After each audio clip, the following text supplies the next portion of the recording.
Court का notice suo motu कहा है लेने के लिए। सुओ मोटो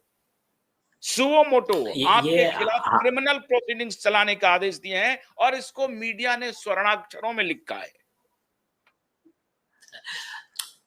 वही तो आधा लिखा है जी। 4 तारीख को हियरिंग हुई थी, उसका ऑर्डर कल आया है।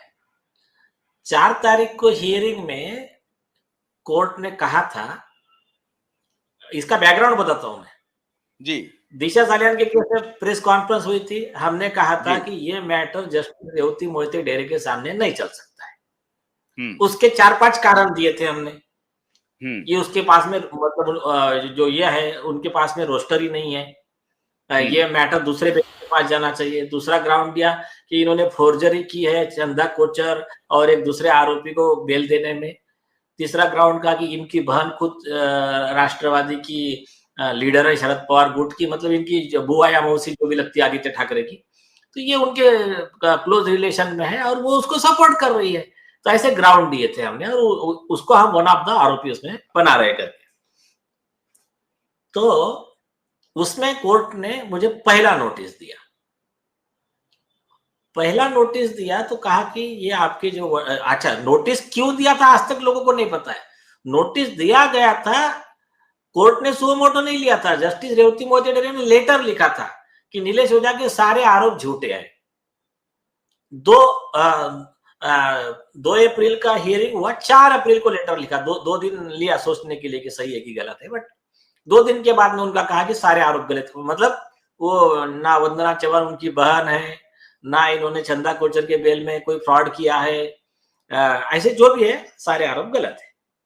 हमने रिप्लाई दिया। तो पहले क्या किया, पहले कोर्ट ने जज का नाम बताया नहीं, वो लेटर दिया नहीं। हमने केस लॉ वगैरह पॉइंट आउट किया, हमने कहा जज का नाम बताना पड़ेगा आपको, ये किसके कहने पे आपने कॉग्निजेंस लिया आपको बताना पड़ेगा। फिर हाई कोर्ट ने हमको कॉपी दिया। जैसा वो कॉपी आया हमने अर्जी लगाया ये जज के खिलाफ में प्रोसिक्यूशन किया जाए, ये जज का झूठ ऐसा ऐसा है।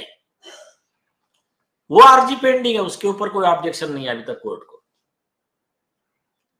दूसरा अर्जी लगाया मैंने कहा कि ये जज को इसमें पार्टी रिस्पोंडेंट बनाइए और इनको विटनेस बॉक्स में बुलाइए, इनका एफिडेविट बुलाइए, ये जो मेरे आरोप है ये मेरे प्रूफ्स है, तो इसके ऊपर इनका रिप्लाई एफिडेविट बुलाइए। उस पे कल कोर्ट ने जो नोटिस दिया, उसके पहले जो हियरिंग हुआ 4 तारीख को, तो मुझे चीफ जस्टिस चंद्रशेखर साहब ने पूछा, बोले मिस्टर ओझा आपके आरोप जो है ना ये थोड़े जरा स्ट्रांग है, स्कैंडलस है। तो मैंने कहा सर, उन्होंने एक सीके दफ्तरी का जजमेंट बताया, बोले 1971 में एक जजमेंट था कि उसमें ऐसा लिखा है कि ऐसे वर्ड यूज नहीं कर सकते।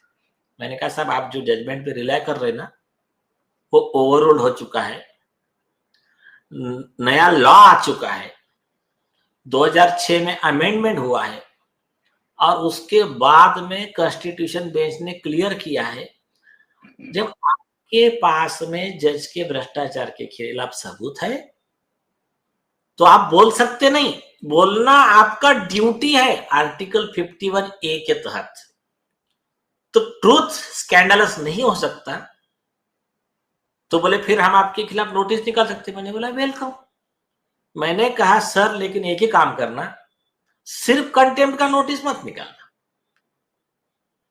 फिर मैंने कहा देखिए कंटेम्प्ट में सिर्फ 6 महीने की सजा है, मेरे आरोप अगर झूठे हैं, मेरा एफिडेविट अगर झूठा है तो मुझे परजुरी का आईपीसी 191, 192, 193 उसका भी नोटिस निकालिए ना, उसका भी प्रोसिक्यूशन चालू कीजिए।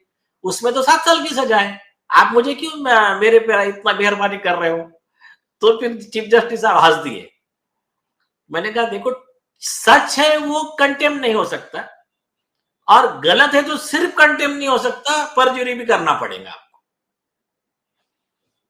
फिर अभी जिन लोगों को लग रहा है कि ये ऑर्डर मेरे खिलाफ है, वो लोग ये सोच ले ये ऑर्डर मेरे खिलाफ नहीं है, ये ऑर्डर जस्टिस रेवती मोहिते डेरे के खिलाफ है। क्योंकि कोर्ट ने मुझे कहा आपका रिप्लाई और स्टेटमेंट ऑफ डिफेंस दीजिए 16 तक। मतलब क्या है, कोर्ट ने कहा है कि जस्टिस डेरे के खिलाफ के करप्शन के सबूत दीजिए कोर्ट में। केस ऐसा है। हाँ, ये बात और है कि कॉमन मैन को लग रहा, अरे यार दूसरा नोटिस निकाल दिया।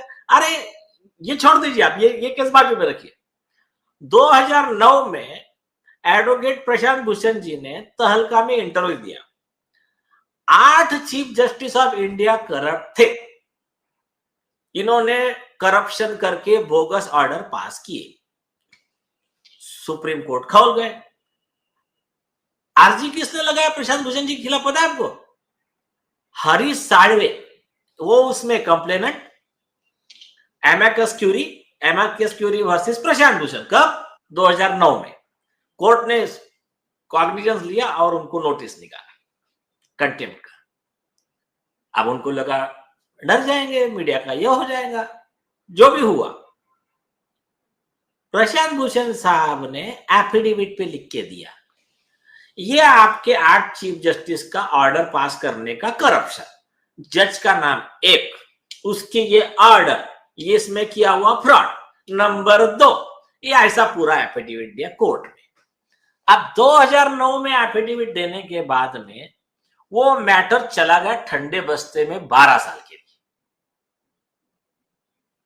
फिर वो मैटर आया 2021 में 22 में बोर्ड पे आया, तो इन्होंने बोला चलो चलाओ केस। फिर एक दिन कोर्ट मैटर लेता है बोर्ड पे और बोलता है कि इन्होंने जो एक्सप्लेनेशन दिया है वो हम एक्सेप्ट करते हैं और हम इसमें इनके खिलाफ का केस ड्रॉप कर देते। तो ऐसा करके कोर्ट ने 2022 में full bench of supreme court ने प्रशांत भूषण जी के खिलाफ का केस ड्रॉप कर दिया। तो ये कहा गया कि माफी मांगने के लिए तो उन्होंने 1 रुपए का माफी मांगा। वो अलग कंफ्यूज मत कीजिए, वो अलग केस है। वो अच्छा। वो जस्टिस शरद बोबड़े बाइक पे थे 50 लाख की, वो उस पे वो अलग केस है। अच्छा, इसमें कोई माफी नहीं मांगा उन्होंने। इसमें उन्होंने कहा मैंने जो कहा है, जज ने करप्शन किया है, ये लीजिए सबूत, चलाओ मेरे खिलाफ केस।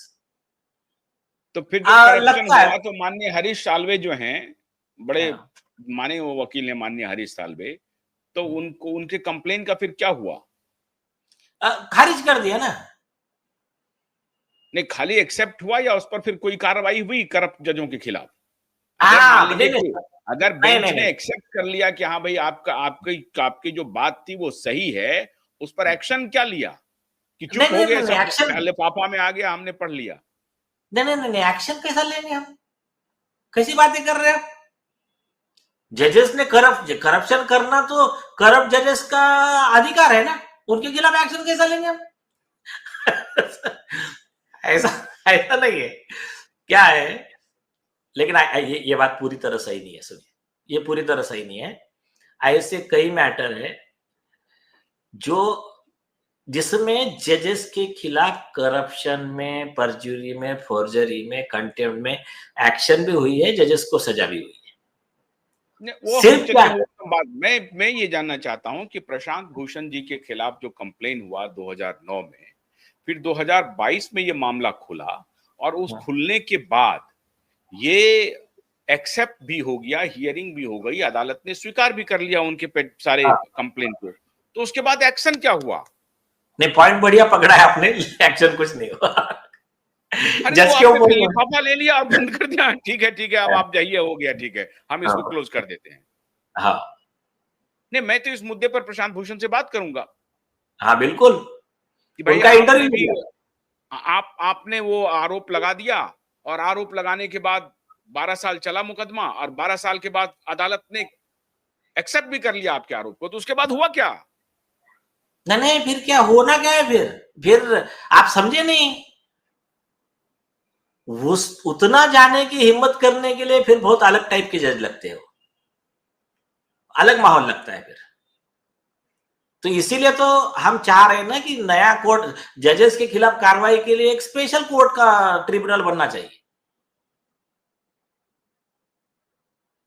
अच्छा, अब आपने जो आरोप लगाया है, आप ये कह रहे हैं कि ये मामला असल में, ये जो नोटिस है वो मेरे खिलाफ नहीं है, ये नोटिस असल में जस्टिस रेवती मोहिते डेरे के खिलाफ है। आपकी बात से मैं सहमत हो जाता हूं। तो आप कौन सा सबूत, आप ठीक है, मैं सारे सबूत के बारे में नहीं पूछ सकता हूं आपसे, क्योंकि वो आपका प्रेरोगेटिव है, आप अदालत में देंगे। लेकिन क्या आपके पास वो सारे आधार हैं